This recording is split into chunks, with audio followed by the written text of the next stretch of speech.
অনেক দিন পর আমরা যাচ্ছি কোথায়? পদ্মা গার্ডেন।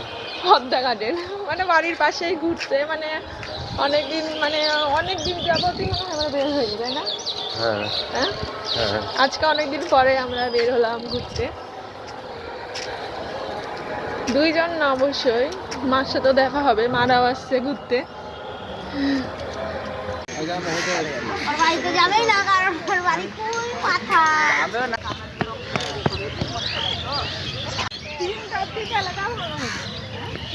তোর বাবা ভাত খাওয়া 3:30 হয়ে যায়। তোর বাবার ভাই আমাকে সব কাজ ছাড়া তোর বাবার জন্য দেখি। হ্যালো গাইস, আমরা এখন শসার খেতে। নাও, থ্যাংক ইউ, নাও, থ্যাংক ইউ। দিচ্ছি তো, মানে ভালো মনে হচ্ছে না, তাই না? শিব শম্ভু, জয় গোবিন্দ, জয় মাধব।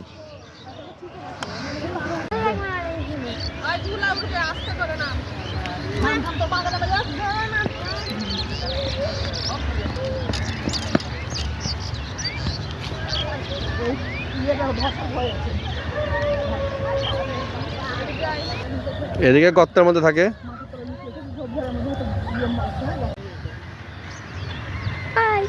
বন্ধুরা, এই যে আমরা নদীর ধারে চলে আসছি, তো দেখতে পাচ্ছ এখানে এই যে মাঝি ভাইয়েরা এখানে নৌকাতে হচ্ছে মাছ ধরার সব সরঞ্জাম করছে, দেখতে পাচ্ছ, জুম করেছি। দেখো কি সুন্দর একটা দৃশ্য।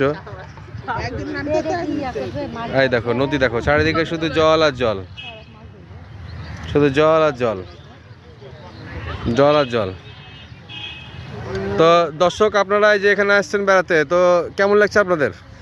খুব ভালো, ভালো লাগছে। ভালো লাগছে তো? মাঝিগুলোকে তুলে নাও সাথে। এরা কি মাছ ধরবে সারা রাত? হ্যাঁ, এরা সারা রাত্রি মাছ ধরে।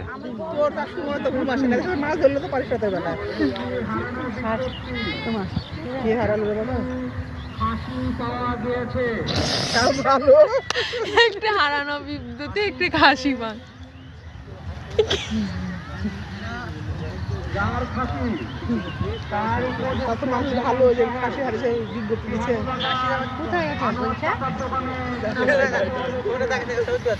ভাই এখানে একটা খাসি হারিয়ে গেছে, তাই মাইকিং করছে। তো উপযুক্ত প্রমাণ ছাড়া খাসি দেওয়া হবে না। আর যদি আপনাদের খাসির উপযুক্ত প্রমাণ থাকে তো অবশ্যই বিহারি বাগান। মানুষ হারাই গেছে বা কোনো ছেলে, আর পরে দেখছি কি খাসি হারাই গেছে। কি বলছেন বুঝতে পারলাম না। আমি ভেবেছিলাম মাইকিং করছে, যে মনে করেছে মানুষ বা কোনো ছেলে হারাই গেছে, পরে দেখছি যে খাসি বলছে, খাসি হারাই গেছে। খাসি হারতে পারে, তা আপনি কোনো মন্তব্য করবেন নাকি ভাই? না। ও ঠিক আছে।